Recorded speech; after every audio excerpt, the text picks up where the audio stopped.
Hello guys! Magandang araw sa ating lahat. And nandito na naman ako ngayon sa aking video. And ngayon guys, it's almost 12 o'clock in the noon.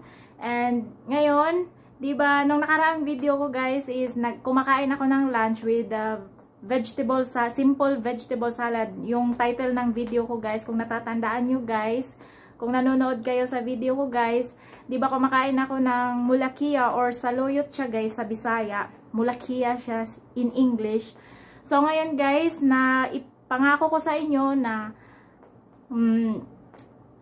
ipapakita ko sa inyo yung recipe ng mulakia. And ngayon guys, magluto tayo ng mulakia. And I hope guys, you will watch this video until the end. Please guys, if you are new in this video guys, if you are new on my channel, just click the subscribe button, i-like nyo lang din, and i-share nyo din guys, please. And tara guys, luto tayo ng mulakia. Tayo sa kusina guys. Ang lulutuin natin ngayon is eto, mulakia o yung saluyot guys sa Bisaya. So guys, i-prepare ko yung garlic. Huwag kayong magtaka sa garlic na ito kasi naka-freezer siya. Tapos ito yung fresh garlic na inanda ko. So, tsaka onion. Madami yung onion guys kasi kalahati yung gagamitin ko. And yung kalahati, mamaya na siya guys. Makita nyo yun mamaya guys. Of course, meron tayong chicken. And ito yung mulakia na galing dito sa ating pack. Sineparate ko na siya guys kasi hindi ko siya uubusin kasi madami kasi siya. Yan lang yung lutuin ko. Kasi tatlong tao lang ang kakain yan mamaya. And fit na yan sa tatlong tao. Balik natin to sa freezer guys. Kalahati lang yung mini melt ko. So, first thing to do now, i-marinate muna natin yung ating chicken. Lagyan natin ng asin guys. Kahit hindi guys, yung asin, turmeric powder, tansya lang yung sa akin guys kasi i-review ko naman yan mamaya. Chicken, kita nyo guys, chicken spices, ayun, yan, nadamihan. Mixed spices,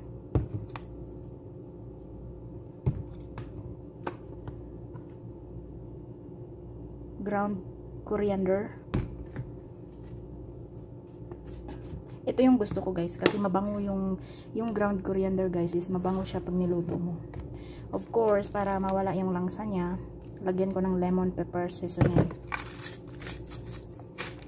And guys, may ano tayo dito. Ito yung vinegar na ano lang siya guys, lagyan ko lang siya ng konti. Balsamic vinegar of Modena. Lagyan ko lang siya ng konti guys para maalat din siya ng konti guys. Mix lang natin yan guys.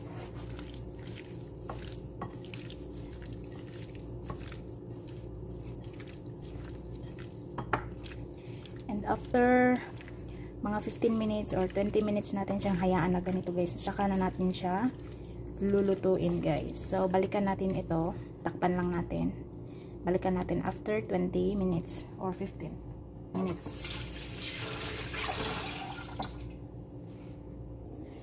Ayun na guys, after 20 minutes i-heat lang natin yung ating pot.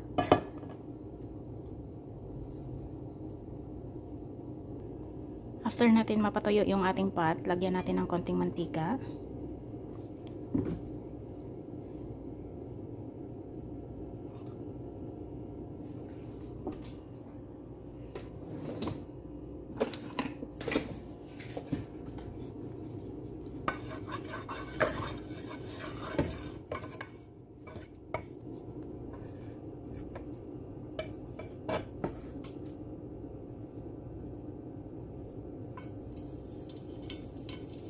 And yung kalahati ng ating onion.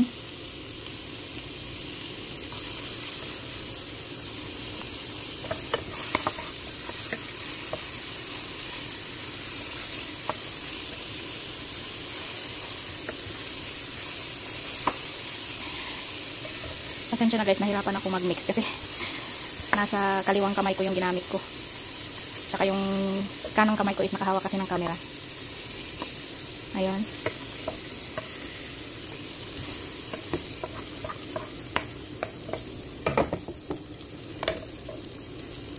Tsaka yung garlic natin.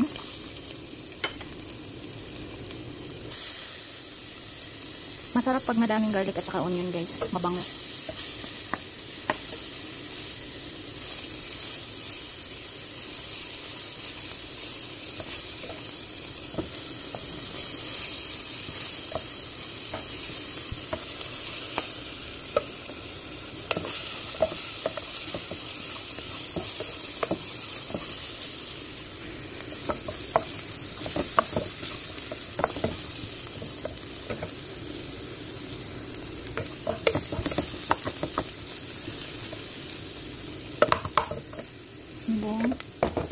Bumagsak bigla.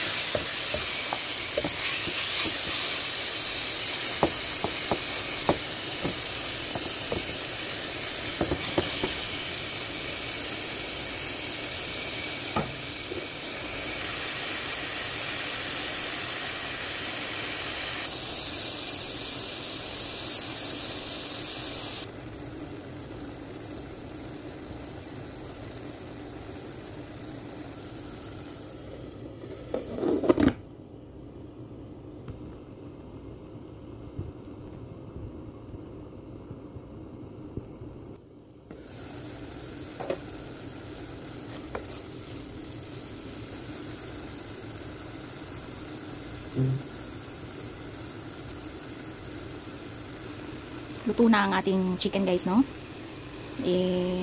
Halo na natin yung ating saluyot or mulakiya. So after mga ilang segundo guys, before nyo nahalo yung mulakiya, lagyan natin ng konting tubig. Hindi siya kailangan maraming tubig guys kasi mas maganda yung ano siya, yung ganito siya oh, lapot. Parang sticky. Yun yung pagluluto nito guys.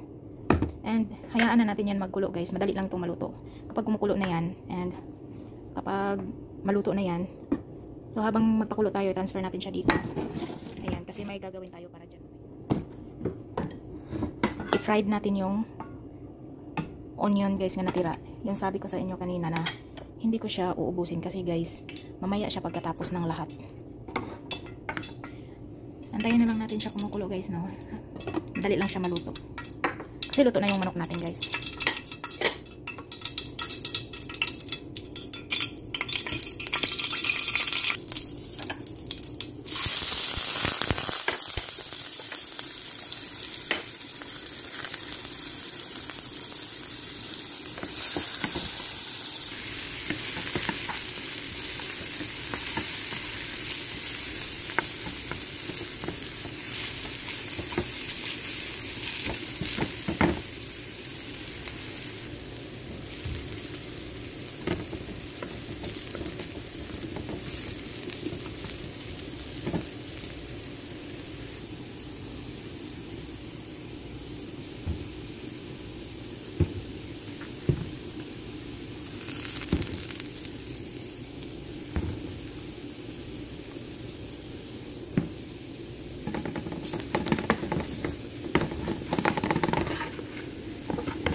So guys, pagkatapos natin igisa yung ating onion, ihalo natin siya dito guys. Ayan.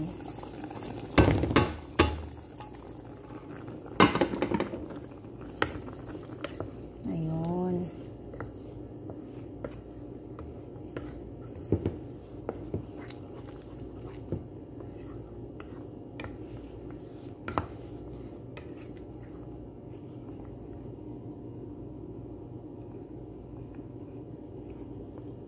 So, hayaan natin siya for 1 to 2 minutes guys para mag-absorb yung lasa ng o amoy ng ating onion. Ayan guys, so tignan nyo yung onion.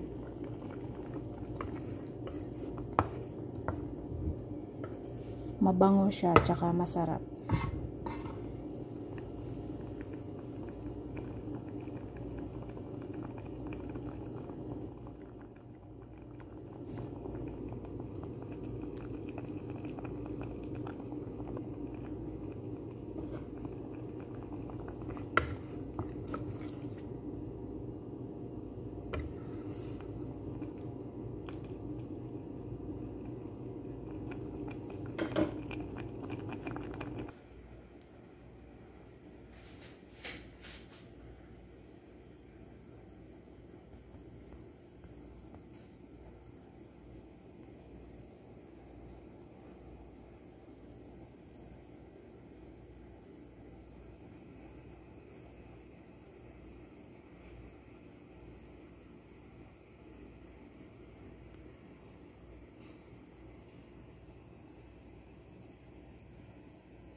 Pasensya na ako, ngayon lang ako makapagpaalam sa inyo.